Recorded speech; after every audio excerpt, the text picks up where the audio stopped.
Okay, so I think we're going to go ahead and get started. And as people come in, we can catch them up.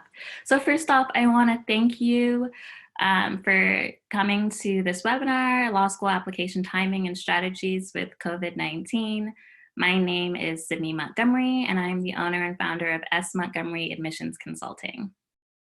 Just to give you kind of an overview of how this webinar is going to proceed, I'm going to introduce myself a little bit and talk about kind of what I do. I'm going to talk through some general application timelines for the law school, some general tips and strategies for having, a really successful law school application cycle. Then I'm going to go through some of the most common questions that people are asking and wondering about in terms of, their application and COVID-19 and, for the fall, when to apply, how does the pandemic affect, my application. Some of you submitted some questions ahead of time, and so I have those written down. But then, then we'll open it up to questions. So just to let you know, you can put your questions in the Q&A or the chat. The Q&A works a little bit easier, and then I will get to them at the end. I can't see both the presentation and the Q&A, but I promise I will try to get to as many of your questions as you can, and my contact information is going to be up at the screen at the end. So if you have any questions, you can contact me there. So a little bit about me. Like I said, my name is Sydney. I am from Maryland, Montgomery County, Maryland, not too far outside of Washington, D.C. I went to Princeton University and received my English degree and a certificate in French language and culture. Straight from Princeton, I went to Harvard Law School. I didn't take any gap years. I went straight after undergrad. And while I was at Harvard, I was a board member of the Black Law Students Association. I also served on the board of the Harvard Negotiation Law Review. I participated in a number of clinics. I did the Food Law and Policy Clinic, the Child and Youth Protection Unit, a kind of independent clinic at the Massachusetts Attorney General's office. And I did the Family and Domestic Violence Litigation Clinic. After law school, I clerked for a judge in Maryland who was on both a family and a civil rotation. And then I entered private practice and I practiced family law, mostly marriage, divorce, custody, those sorts of issues in the private sphere for a little bit. I've been trained by the University of California, Irvine in independent educational consulting. And I recently joined the graduate school committee of the Independent Educational Consultants Association.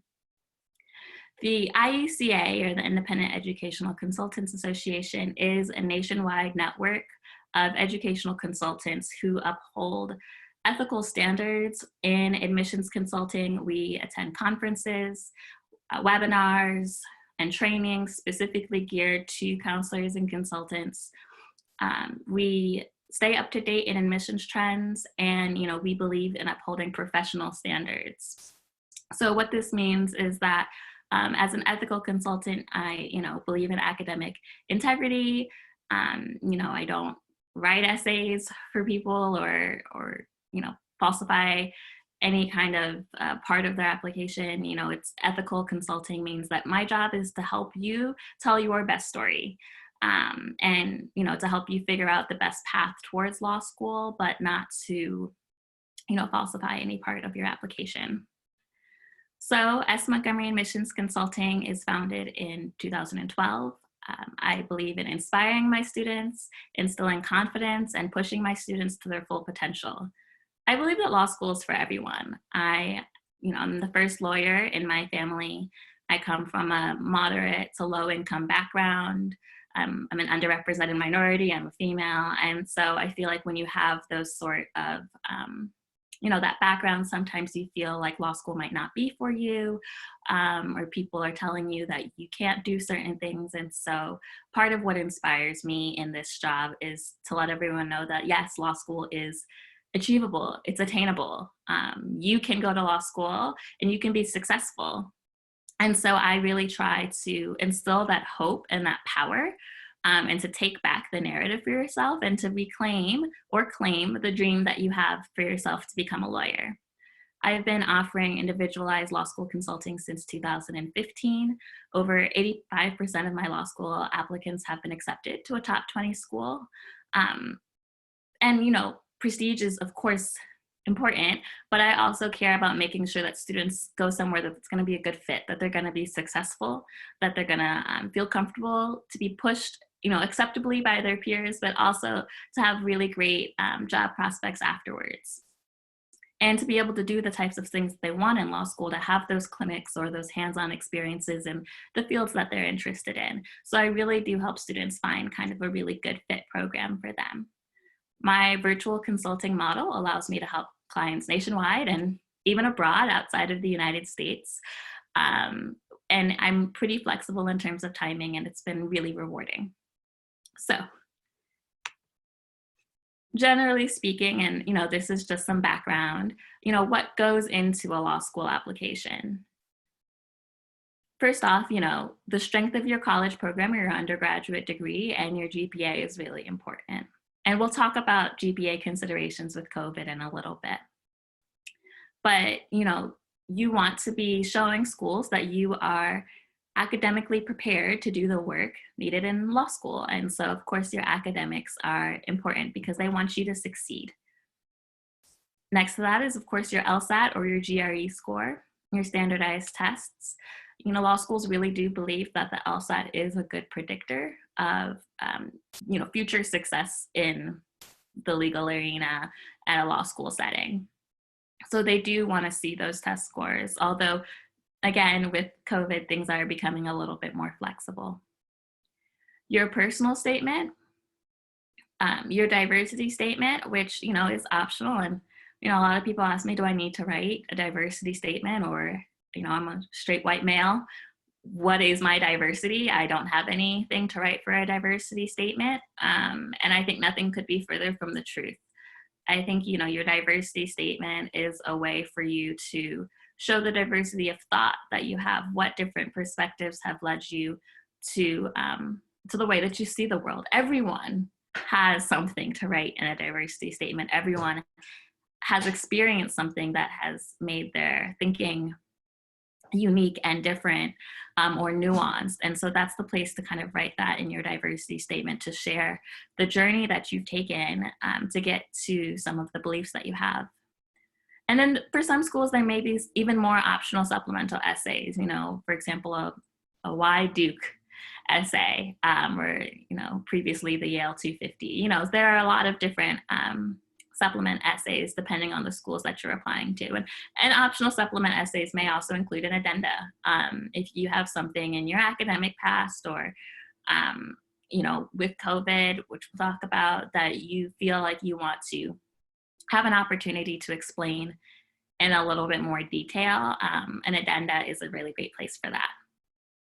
Your letters of recommendation, and depending on how far out you are from school, if you're coming straight from school or 1 to 2 years out of school, definitely 2 academic letters of recommendation would be really great. And then, maybe 1 from a job or a mentor or, someone in that situation.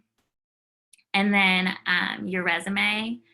And for some law schools, there may be different formats that they want for their resumes. There might be certain, maybe they want the number of hours that you've spent on each project, or, they want you to list, in a little bit more detail what some of your clubs and activities were. So, your resume could be a little different than a standard resume that you would for a job.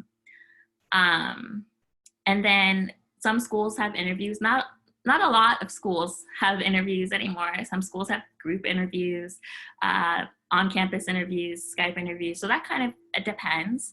But, that is for the schools that offer it, another part of your application. So like I said, I want to take this first part just to go over some general application timelines. And this generally applies even in the midst of COVID. The techniques and the strategies and the thought process behind some of these timelines is pretty tried and true. So people often ask me, how early is too early to start thinking about law school, or when is too late to start thinking about law school? So, if you were applying, let's say in the fall, if you were applying fall 2021 or fall 2020 for entrance into fall 2021, then you might start thinking as early as January or January through March, that sort of timeline. And what is it that you really want to be thinking about during that time? You might want to be thinking about LSAT preparation. So one of the things is to see, okay, what do I know about myself? At this point, you've probably done some other, standardized tests, maybe for undergrad. And so you may have a good sense of, okay, well, I'm a really strong test taker, or I'm not so strong a test taker. Maybe somewhere around March, you think about taking an LSAT diagnostic just to see where you are, to see, okay, on that diagnostic, I got a 160, or on that diagnostic, I got a 139. And that will kind of give you a general sense of what kind of LSAT preparation you might need, how much time you might need, and, what methods, if you want a class, if you're looking at maybe more one-on-one tutoring, if you're looking at a combination of both. Those are some things that you can be doing in that January to March timeframe so that you are prepared and not, realizing that, oh, I really want a 170 and I'm at a 139, but it's July or August. And you're feeling like you have this pressure and this time. If you start and figure those pieces out earlier in that January through March timeline, then okay, well, I've got, 8 months to raise my score, 7 months to raise my score. Generally speaking, I say that it takes about 3 to 4 months to study for your LSAT. For I would say 50% of the people. And that's like really dedicated studying. That's, maybe 3 or 4 hours a day studying for, a minimum of 100 days. Some people may need a lot more. Some people may need a lot less. So if you're listening to me and you're like, oh my God, I've been studying for LSAT for 2 years, and she just said 3 or 4 months, that is not a judgment or an indictment of you whatsoever. Everyone has their own pacing and their own time, which again is why the earlier you can find out about your individual needs for testing, the better. But I wouldn't start studying, later than May or June, because I do think that, generally you should give yourself at least 3 to 4 months of dedicated study time. So some other things that you can be thinking about when you are in this kind of early frame is, what are your goals and reasons for applying to law school? And how specific can you get about that? Many people have this really strong pull to do good and to help others. And I think that is so great and commendable. But you want to be more specific. You don't want to write a personal statement that's vaguely about wanting to help those who, have been disadvantaged. Because while that is really valid, you want to show that you've thought just a little bit more about that. Well, which people and how have they been disadvantaged, and in what spheres, and what are the problems that really, irk you, that keep you up at night? It's like, my goodness, I just wish there was more access to this, and why aren't there more people doing this work? Those are the issues that I want you to start thinking about, so that when you do start writing your essays, you feel like a little bit more confident about the direction that you want your essay to go in, and the direction that you are going to be, conveying to law school admissions officers, maybe in interviews or subsequent conversations about why you're wanting to go to law school. You want to register with the LSAC, and you want to begin cultivating relationships with those recommenders. Sometimes, especially if you're in college or a larger college, you may not have had opportunities, to be with professors in office hours or those small seminar classes. And you're like, well, I don't know any of my professors. Okay. Start in January. You have a whole semester. Start building those relationships so that, when May, June, August comes around, you feel very comfortable asking them for a letter of recommendation. And the same can go if you're in a workforce. Maybe you're on a new project, or you just started a new job and you've been really focused on getting that job right and on focus on your duties, and not as focused on cultivating relationships with your, colleagues or supervisors.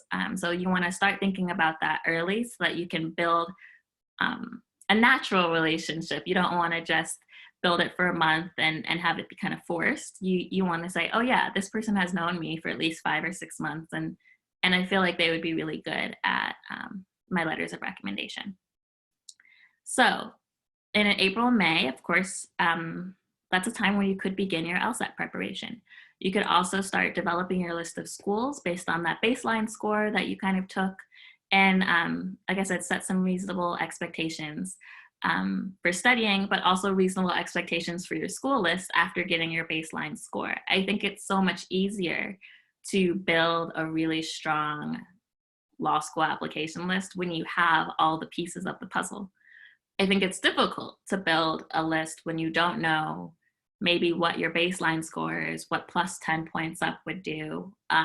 You don't know the reasons for why you're going to law school and maybe what particular clinics or interest you might have. So when you have all the pieces of the puzzle, then you can start building a more comprehensive list of schools. I think a lot of times people get into the situation where they build their school list first, and then they feel pressured to have an LSAT score to get them into the schools on their list. I think that causes a lot of stress. My whole philosophy is that I don't think this process has to be an incredibly stressful, almost traumatic experience. I think it can be one of great self-discovery and introspection. And I try to bring a little fun, if you will, into the process. And I know that sounds crazy because nothing about this process sounds fun, but that's what I try to do. And so I think one of the ways that you can reduce stress is, to have all of the pieces of the puzzle before you begin building your list.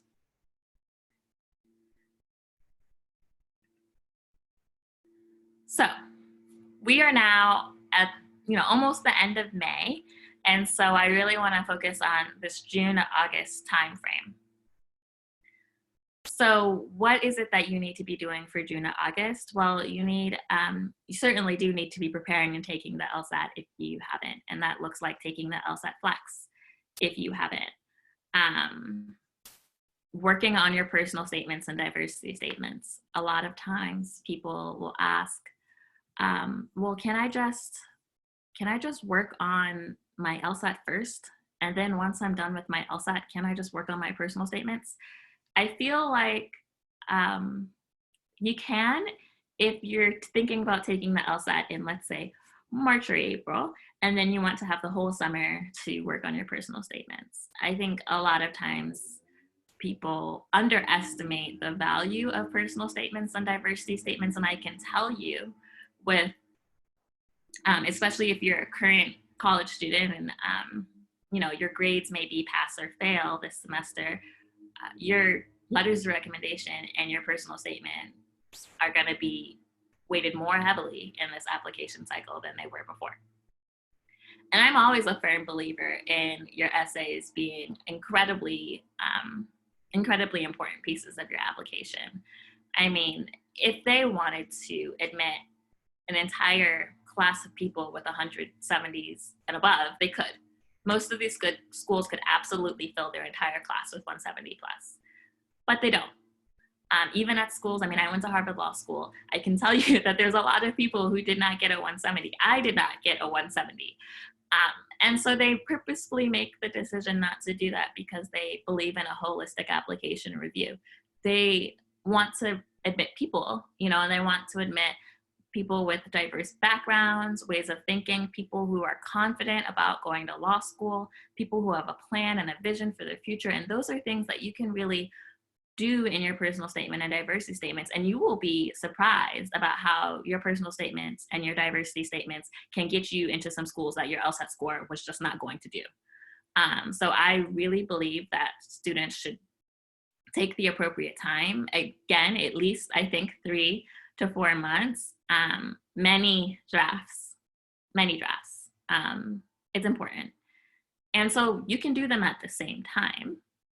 You may not be able to do them at the same time and, do a billion other things. It depends on what you have going on in your life and, what is taking up your time already. But they absolutely can be done in tandem. I did them in tandem while working a job, while working a summer internship. And so I think, if you get really serious about looking at your schedule and your time, then you can make that work.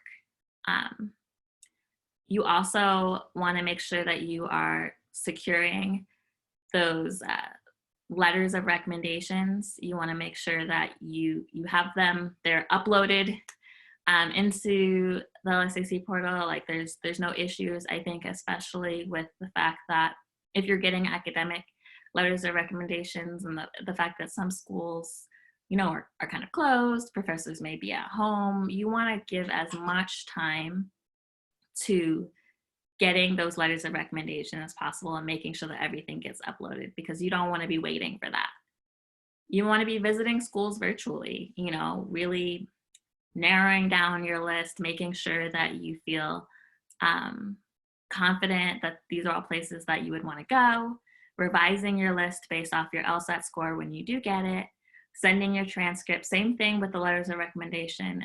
You want to give extra time in this pandemic to making sure that your transcripts are, have enough time to be sent.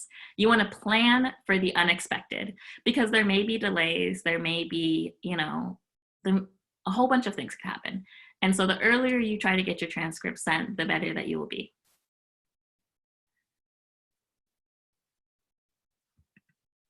So, moving past the summer, when should you apply?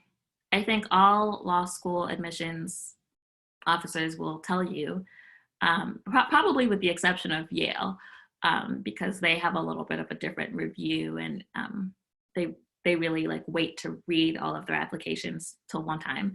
But for the most part, almost all admissions officers will tell you the earlier you apply, the better. For most part, a lot of applications open September 1. If you really wanted your absolute best chance of getting into law school, you would apply September 2nd. There is just nothing that beats applying early. Now, I usually say, try to get your applications in October, because I understand that for the most part, many people are just not ready to apply yet in September. Depending on when you started the writing process, depending on whether or not you need to retake your LSAT in October. A lot of schools, especially, I would say if you took one LSAT score and you have everything ready to go, but you say, I want to take it again in October, apply early. Indicate on your application that you are awaiting an October score, and then get that score in.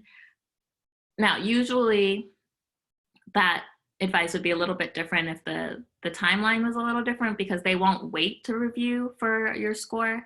But I think you should be pretty safe that they will get your score before they review your applications if you are taking the October LSAT. You want to be using that opportunity. Maybe you have added a couple schools to your list and they've had some additional supplemental essays. You want to be using that time to draft those and get those in. And you want to, prepare for and receive interview offers. Just another note on the essays, you want to make sure it is an exceptional piece of writing in terms of the writing portion of it. So many times I think people are really focused on what should I write? What should I write? And content is of course very important, but then you also want to make sure on the basic level that your grammar is correct, that your sentence structure and your syntax is correct, that you have, good organizational style, that it's an academic, example of your writing and your abilities. And so much of being a lawyer is about the ability to effectively write and be persuasive and communicate yourself clearly, concisely, to, get your message across to the audience. And so, you have these 1, 2, 3 pieces of information for the law school admissions committee on, this is how I write, this is how I communicate to myself. If I read your personal statement and I'm all over the place, or I don't understand what you're trying to say, or you don't get to the point until maybe the 5th paragraph, then I'm thinking, well, she's not really good at organizing her thoughts, or he doesn't seem to be able to make a point and defend it. So those are kind of the things that you're thinking about. You're saying something with your writing, both in your content, but also in your organization. So, you know, you've submitted everything, hopefully, certainly by November, but ideally in that September, October frame. Then you should receive a lot of your decisions actually in the December, January timeframe. You may have some additional interview offers, and you know, if you're still in college, you want to send those mid-year reports and transcripts. But at that point, you're doing a little bit of waiting. It's a little exciting. For some people, it's the best part of the application. It's a nice Christmas present, if you will. Between February and April, you really should receive the rest of your law school decisions. You can attend admitted students events. I know that there were a lot of virtual admitted students events. You can ask to be put in touch with current students, with alumni. You want to get a sense of the culture of the school, of people who are similarly situated to you. So for me, I really wanted to talk to other Black students, other Black women, to see what the culture was like at Harvard before I went, to make sure that there were students that were interested in family and child advocacy issues, to make sure that there were students who felt financially supported. As a low-income student, I really needed that support at school, and so I wanted to make sure that students felt that they were supported and not just hear it from the office. So I say really do your due diligence during this time. Talk to as many people as you can. Get a good sense of whether it's a school that is going to support you in your dreams. And then deposit deadlines are usually sometime around April 1.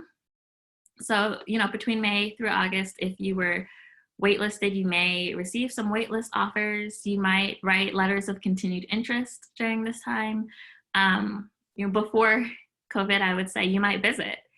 You know, if you live in Massachusetts, for example, you know, go to BU Law, you know, drop by and maybe submit your letter of continued interest in person instead of mailing it. And I'm not saying fly across the country if you're on the wait list. I'm definitely not recommending that. But, you know, if you're close by to a school that is really near and dear to your heart, then absolutely pay them a visit. Ask them questions in person. Really show that you're the type of person that's going to go, because that's what they're looking for. They want to know, if I make this phone call, is she going to come? Because I don't have time to make phone calls to, you know, 7 people and have them think about it for 3 days. And, you know, sometimes these waitlist offers are coming in August. So classes are about to start, and they need to know, if I call this person, are they coming? So you want to demonstrate, like, yes, if you call me, I am coming. And so that, you know, that can be kind of a really like fluid time, you know, that May to August timeline if you're on the wait list. So I know that was a lot, and I promise I will look at the Q&A when we're done with the presentation. So I just want to talk to you a little bit about some special considerations with COVID-19. I know that is what is really on everyone's mind. You know, how is this application cycle going to be different because of the pandemic? So, you know, the main question of the hour always is, okay, so what is this LSAT-Flex situation? Will all future tests be LSAT-Flex? I know May, LSAT-Flex just happened this week.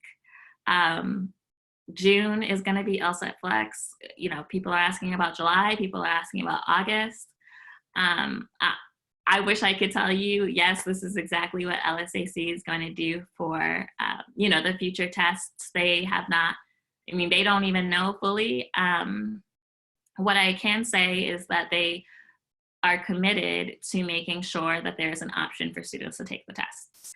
And the health and safety of students is of utmost priority. So if it is safe to do so, they will be administered. If it is not safe to do so, they will be LSAT-Flex. So what is LSAT-Flex? For those of you who don't know, it's the online remotely proctored version of the LSAT exam. It can be accessed, you know, with a laptop or a desktop computer. It's very similar to the LSAT, except, you know, instead of 5 sections, there's 3 sections. There's 3 35-minute scored sections. compared to 4 35-minute scored sections and an experimental or unscored section in the traditional version of the LSAT. There's one section of reading comprehension, one section of logical reasoning, and one section of analytical reasoning. And they are all weighted the same. There is not one section that is weighted more than another section. I think that is always a question too that people ask. Will logic games be weighted more? No, every section is going to be weighted the same. And then the writing will continue to be a separate portion. So the LSAT-Flex is proctored with ProctorU, and basically reports from students that took it this week is that it actually went fairly smoothly. So you have to show them kind of like a 360 view of your workstation. You do have to sit at a table and a desk. You can't take it in your bed. They're not going to be okay with that. So, you have your desk and your chair, and you have to show them a 360 view of your surroundings and kind of what's in front of you as well. And people have been reporting that, there is actually a 1 minute kind of break between some of the sections. LSAC has said there's no breaks, but some people have reported having kind of like a 1 minute break. And that you are allowed to use scratch paper. That's also pretty important. There have been a lot of long wait times in order to, get to the proctors. But rest assured that your time for the exam starts like once you've checked in and they've looked at your space and everything is good. So you don't have to worry, oh my gosh, there's a super long wait time. I'm not going to get to take the full exam. There are super long wait times, but you will still get to take the full exam. And so, you want to just kind of bear with that system. But for the most part, it's gone pretty smoothly. You can't see the proctors. That they can see you, but you can't see the proctors. But you kind of do talk to them through like a chat feature. So, that's kind of what the LSAT-Flex has been in terms of testing and scoring. It's the same 120 to 180 range. In terms of the questions, it's the same type of questions that you would see on the LSAT. So if you have been preparing this whole time for a traditional LSAT, the skills that you are learning are going to transfer over to the LSAT-Flex. It's just a different format. It's just really shorter. But the skills that you're learning are absolutely going to transfer over. And law schools have said that they have full confidence in the LSAC, that they are going to treat the LSAT-Flex just like they would treat the LSAT, that it won't be looked at, any differently, that it will be given the same weight that it would have if you had taken the normal LSAT. So some people are like, well, this is kind of uncharted territory. Maybe I should just take the GRE. And the GRE is also at home. It's being proctored by ProctorU as well. And so it's very similar. And, there are about 50 plus law schools right now that are taking the GRE. I think, the benefits of the GRE is that right now home administrations are happening around the clock, every Friday, every Saturday, every Sunday, and every Monday through June 30th, 2020. So there are significantly more opportunities to take the GRE. They're different tests completely. So some people may be, better at the GRE than the LSAT. There are conversion tools that ETS has for law schools in order to kind of, convert the GRE score into like an LSAT score. So there is an equivalence that does happen. I always tell students to take the test that makes them feel most comfortable. Of course, the LSAT is the gold standard. The LSAT-Flex is even though it's the Flex, it's still part of that LSAT gold standard. But that's something, if you start your preparation in January through March, that's something that you can play with. Maybe take an LSAT diagnostic, take a GRE diagnostic, see where your scores are, see which one is stronger. Like I said, there are about 50 schools that accept the GRE, including Harvard, American University, Cornell, Columbia, Pepperdine. There are a lot of schools that do take the GRE. So that is an option for you. But if you think that you have the time and the persistence and the perseverance to learn the LSAT, it can be really rewarding to take. So another hot button question is, will this fall application cycle be harder than last fall? And so this is a tricky one, because usually this question is asked by people, if they're thinking, okay, well, I applied to law school in, for entrance to fall 2020, and, but I don't know if I should go. Maybe I should just reapply next year. I will say that some admissions officers at law schools and deans of admissions at law schools have said that it's more than likely going to be a slightly harder application cycle. Does that mean that it's going to be a harder application cycle than the 2021-22 application cycle? It's not clear. They may be equal difficulty. So there might not be oh, well, let me wait till next year when it's easier. I don't know that I would say that that's going to be the case. Recessions do tend to increase the number of applications for law school. That is, certainly evident. We saw that after 2008 because, people may have lost their job, they may be in transition, and going to law school is certainly a way to increase stability financially for the future. And this recession with the pandemic, it may last a long time. So we may see this increase in applications, not just for this fall, but for next fall. And perhaps, and I'm completely speculating, it is possible that more people will apply even in 2021 to 2022 because, people are still kind of figuring out and recovering and dealing with the pandemic. Not everyone will be ready to apply for this fall. But certainly by next year, there may be more people who are thinking about that transition. So if you're thinking, should I apply this year or apply next year? Certainly don't base it off of when is it going to be harder. Because if you're a strong applicant, you're a strong applicant. If you're ready for the fall, you're ready for the fall. So apply when you're ready is my advice.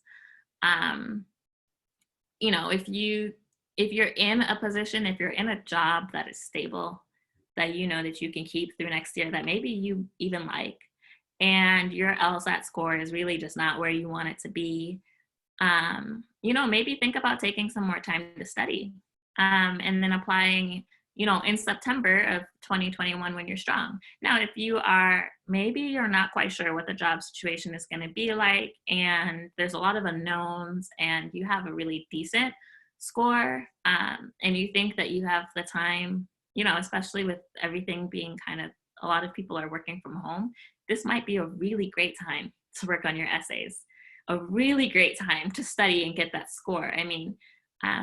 They call this maybe the great pause. So maybe this is the perfect time for you to be working on your law school applications, because who knows what next year is going to look like. I think that this pandemic has shown that everything is pretty unpredictable. So you do kind of want to go when you're strong. It's not, if you're thinking about not going this year and applying next year, I would say I would go this year.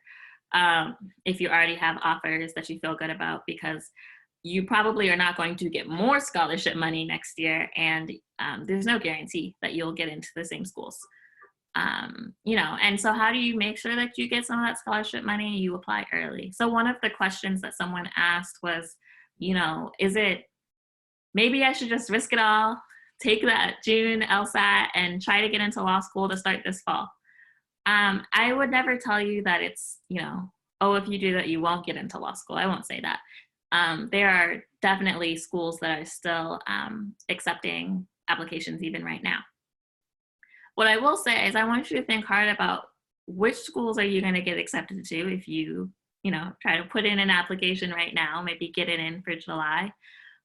Would you have gotten into different schools if you applied in September?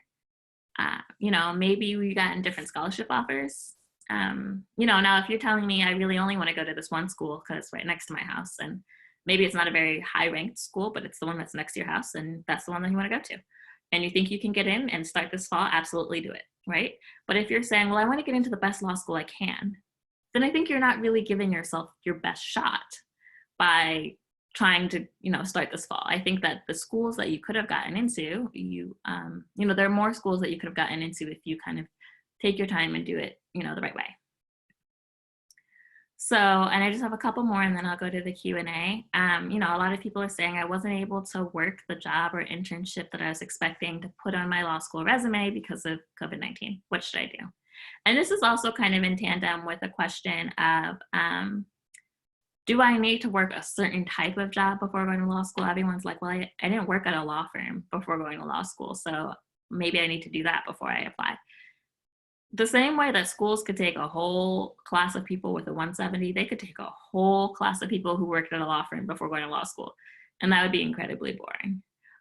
The people in my Harvard Law class, they were FBI agents, they were teachers, they were professional dancers, they were scuba instructors, they were stay-at-home moms, they were a whole bunch of things.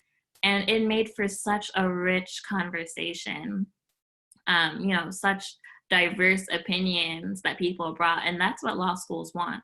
So, if you didn't work at a law firm, okay, that's fine. I didn't work at all. I went straight through.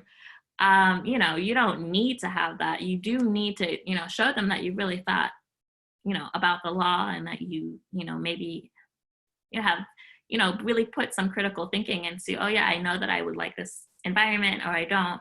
That's kind of what they're looking for, but you can get that in a variety of ways. If you want to do domestic violence work and you've been working at a women's shelter the past 3 years, I think that's perfect, right? You absolutely know what it's like to work with that population, more so than if I were to, be a secretary or, a receptionist at a law firm just to say, oh, I was at a law firm. Well, I don't know anything about the population that I want to serve. I know how to answer the phone, but that doesn't, the quality of your experience is important. But now if you weren't able to get that job or internship because of COVID, that's okay. They understand. Admissions officers are also going through the pandemic. They are also, having their lives disrupted. And that's really important to remember that, the pandemic is happening to everybody. So an addenda is a really great place to say, I had this opportunity that I wasn't able to do, or I was working here, and then because of the pandemic, this happened. Same thing, law schools themselves made the decisions for their own classes to go pass-fail. So they absolutely will be understanding if your grades are pass-fail. All law school admissions officers that I've spoken to and been on webinars with have over and over again said that they are going to be understanding, that they are going to be flexible. Now, if you're, you really needed that to bring your GPA up, maybe that's when you get a letter of recommendation from that professor that you would have gotten the A in. Or maybe that's when you have those stronger mentors and those stronger supervisor letters to really explain, how you were doing. And then again, that's when your essays are going to come into play and be important to show the quality of your writing and your critical thinking. And again, what if you're saying, okay, but I wasn't able to foster that relationship because school, we got sent home March 13th. And the semester started in February, so I really did not get a chance to know them. Well, that's okay, because I'm hoping that there's somebody else that you did get a chance to know. And maybe you're saying, yeah, but this was my, my legal studies class in college, or this mentor is the one that can really speak to my work at this organization, which is what I want to do. It's not always about the title of your recommender. It's really about what they can speak to. So it's okay if your legal studies professor can't give you a recommendation. Maybe it's your French professor who has really seen you persevere and, overcome obstacles and not give up and have the tenacity that would be perfect for a law school applicant and for a lawyer in the future. Creative outside the box thinking from your dance instructor. There's a lot that can go into it, and you want to figure out what are the qualities that law school is looking for, and how do I have the recommenders speak to that. Okay, so I know I just said a whole bunch, and I do want to let you know that I am constantly putting up, updates to the law school admissions process because of the pandemic. I am constantly putting them up, and there's a button on my website that says COVID-19 law school updates. I update it about every week or so. So if there's any new changes, that is definitely the place for you to go. I have a mailing list, a newsletter I send out about once every 2 weeks. If you want more law school news, straight to your inbox, or if something's breaking that's happening, like when the June LSAT was canceled and went to LSAT-Flex, like I sent out an email that also will be posted on my social media. You can follow me on Instagram. You can also follow me on Facebook. My email is there. Now, if you want to know more about my services, I offer a free 30-minute informational session in which I can talk to you a little bit more about what I do, the different packages and plans that I have. I believe in accessibility and affordability for law school consulting, and so I definitely have flexible pricing and payment plans, and there's a package really for everybody. Based on what your needs are. So, you can schedule that 30-minute information session with me. We can talk through that. If you have a list of like admissions questions that you really want answered, and you're like, I just really need to get these questions answered, I am more than happy to do a 1 hour or a 75-minute consult with you. And we can discuss, get those questions answered in a little bit more detail, and that would be at my hourly rate, but I can definitely work with you to figure out how I can get those questions answered. And then if you do decide that you want to work with me, that consult can be applied to your package. So, and I also wanted to plug a couple of things actually before I go. I'm going to have a couple more webinars, 2 in June. One is going to be, they're both actually going to be with a personal finance manager. It's with Northwestern Mutual, and we're going to answer questions about how you financially plan for law school. Okay, you're making this transition in your career. What do you need to do financially to make sure that you are going to be okay for law school? How do you make sure, that you are taking on an appropriate amount of debt? What can you afford? What can't you afford? We're going to be talking through all those issues. And then we're going to have another webinar for those of you who are coming out of law school or who are in law school and need to figure out, how do I financially plan afterwards? What do I need to do to make sure that I can pay my debt, can do the things that I want to do? I went to law school to get a better life, to have more financial stability. How can I do that? So those are going to be 2 webinars that are happening in June. And you can get your questions answered. And then if you want to make a meeting with the personal finance manager, then you can as well, and he can help you through some of your financial questions. I'll also say that there are some really great free resources out there. Of course, the LSAC website is one of them. There is also the Law School Transparency Report, LTR, which is a fantastic place for you to figure out. You can also even put in some financial data there to figure out, okay, what can I afford? How much debt would I take on? What is this school admissions history? What is their median LSAT historically? What are their job outlooks? It's a fantastic place to get a lot of information. Okay, so I am going to open it up to any questions. If anyone has any questions, I know that I kind of went through a lot and touched on a lot of things, and I want to make sure that I get all of the questions answered that people submitted already. So as I'm looking at that, if you guys have any questions, you can put them in the chat. For all of you that have registered, this recording will be sent out to you. And if you don't get the recording for whatever reason, just go ahead and shoot me an email, info@smontgomeryconsulting.com, and I will be happy to share share the recording with you. This recording is also going to be on Facebook Live. So there will be a lot of avenues for you to get this information.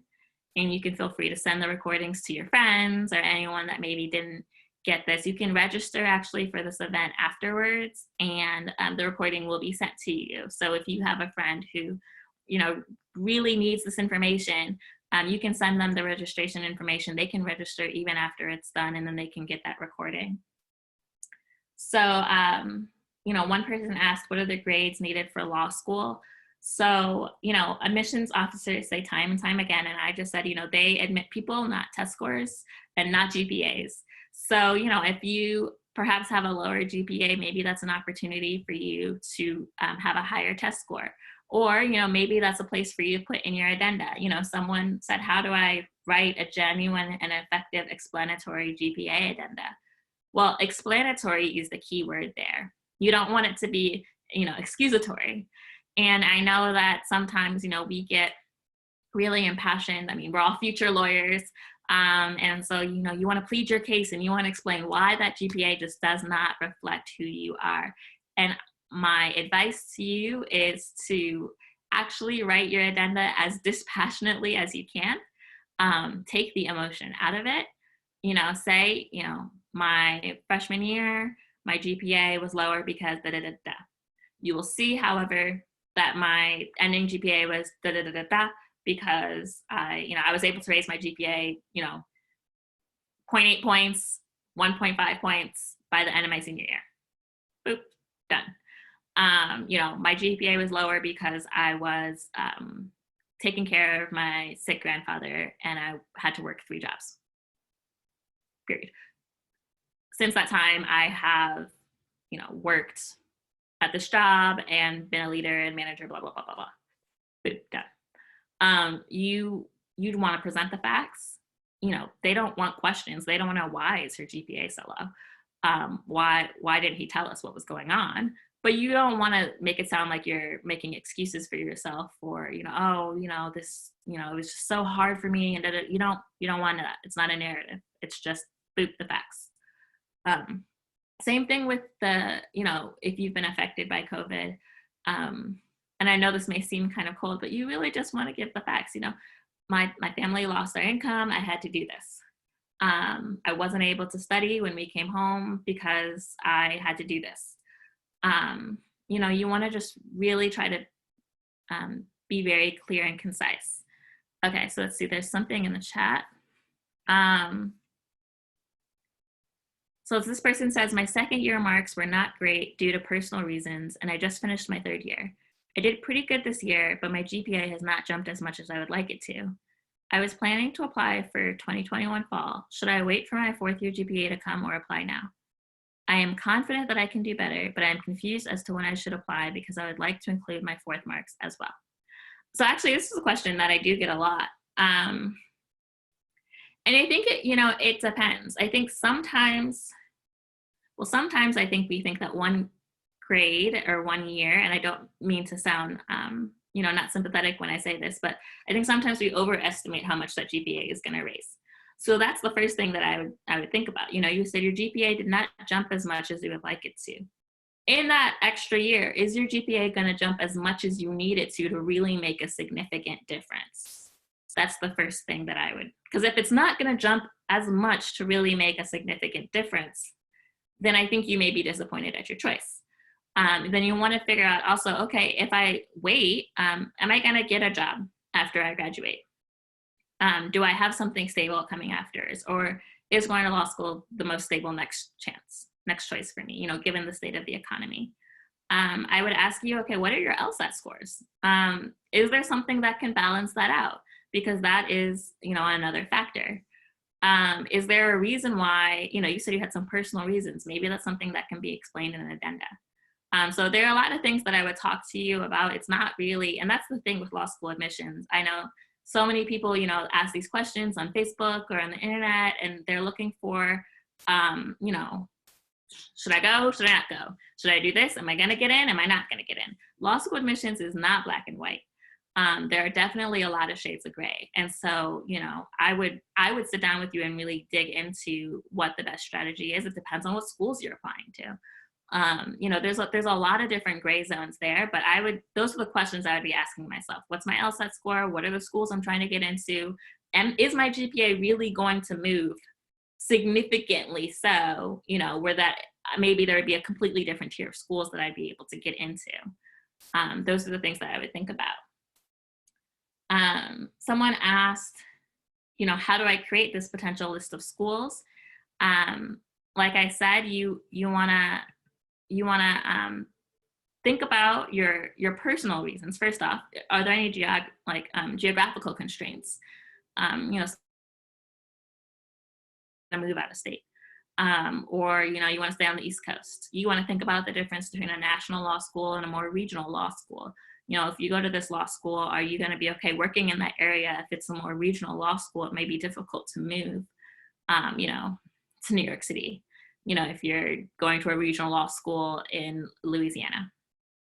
You want to be thinking about, again, where those people are getting jobs. You want to be thinking about what your LSAT score is, where your medians are, how much you can afford. Do you really need a lot of scholarships?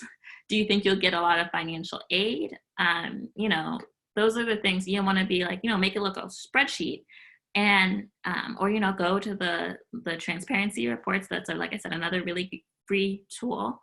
If this is the work that I do personally with students, and I really dig in and, I use my knowledge of schools to craft this list to make sure, that we're putting a list that is going to have all of the qualities that you will need to be successful. So someone said, is taking the November test going to be too late to apply? Again, in terms of the black and whites, it's not going to be too late in terms of, you most likely will get into law school. Will you get into the same law schools that you would have gotten into if you had applied in September? Maybe not. Will your application be significantly stronger in November? I mean, if your application is going to be significantly stronger in November, then apply in November. You want to be taking practice tests, so you want to take so many practice tests for the LSAT that it's not a surprise what your score is going to be. And I think that's also where people kind of get into, they get stuck, is because they really don't know what's going to happen on test day. They're just like, I hope. But I'm saying, don't hope. No. Take 10 or so, take as many practice tests in test conditions at the same time with the same breaks, so that it becomes routine, it becomes muscle memory. So then, okay, like there's going to be a margin of error, maybe plus or minus 3 points, right? You should be able to build a list with plus or minus 3 points. If you have been practice testing at a 145, you're not going to walk in on test day and get a 160. That's just not going to happen, right? Likewise, if you've been practice testing at 160, you're most likely not going to walk in and get a 139. That's just not going to happen. Barring any kind of like really large test anxiety or personal issue, because the LSAT tests skills. So, you want to have a general framework. So you need to know, okay, if I take this in November, is my score going to be really that much higher? What are the schools that I'm looking at? What are the reasons why I don't feel prepared to take it in October? I think is what I would really kind of press you on, because it's May right now. So are there things that you can do to get that score in October? And I just want to make sure I get to all the questions. There was one about, how do I ensure that my personal statement sets me apart from other applicants? Kind of like what I was talking about earlier, you want to make sure that you have great organization, great content, stories. Admissions officers love stories. Show, don't tell, add that narrative element to it. Have that strong writing. I always tell students, and people differ, right? Like, my word is not gospel, but this is how I, tell my students, and this is what I've seen be proven, but that doesn't mean that there aren't other proven methods. So I believe your personal statement should answer the question, why law school and why now? Creatively, with personal feelings and narratives and organization. I mean, I'm an English major, so I love a good essay, right? But at the end of the day, they need to know, okay, yeah, she knows she wants to go to law school, and he has thought about it immensely, and he has to go now. Like this, he has to do it now. He cannot do the work that he wants to do without going to law school. And so you want to make sure that you convey that. And, like I said, do not underestimate the power of a good personal statement, because it really can change a lot of things. Okay, so I know that it is 3 o'clock. I want to make sure that I'm respectful of everyone's time. I am going to, I'm going to put my information here in the chat. My email is info@smontgomeryconsulting.com. And my website is www.smontgomeryconsulting.com. If you want to schedule a free information session, that's where I will talk to you about kind of your situation and talk to you about my services. It's more about information about what consulting is and the potential things that I can do for you. It's free 30 minutes. You can schedule that. I dropped the link in the chat. If you want a more in-depth hour where we go in and we talk about the nitty-gritties of your situation, we can schedule that as well. If you want a copy of my pricing list, you can email me and I can give you a copy of that as well. And if you have any questions, like I said, you can follow me on Instagram. You can follow my Facebook page, sign up for my newsletter. I am always trying to put as much free information out there as possible so that, no matter your background, you can achieve your law school dreams, because I absolutely believe that all of your law school dreams are attainable and they will happen. Even with the pandemic, I know that you will all be incredibly successful. So thank you so much. And, I look forward to seeing you guys maybe at some other webinars.